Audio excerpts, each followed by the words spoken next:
આજે આપણે આવી ગયા છીએ નિરોણામાં. આપણે નિરોણામાં ચૂંટણીનો માહોલ જોવો છે કેવો છે અને બધાને પૂછા કરશું કોણ કોને વોટ આપશે અને બધાની શું શું માંગ છે. આવો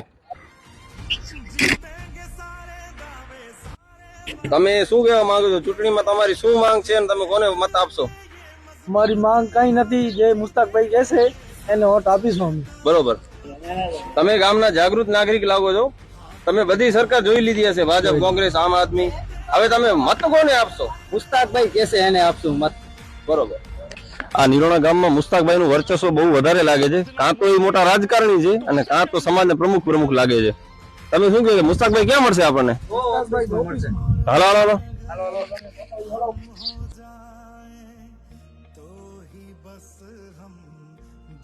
મુસ્તાકભાઈ, ગામના બધા લોકો તમારું નામ આપે છે. તમે સમાજના નેતા છો કે કોઈ પાર્ટીના છો? તમે એવું તમને કચ્છીમાં કહી દઉં, આ હું નથી કઈ ચૂંટણીમાં લડતો, નથી કઈ કરતો. આ બધા મારા મજૂર છે, સમજ્યા?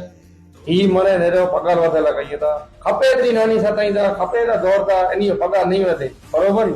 જય હિન્દ, જય ભારત.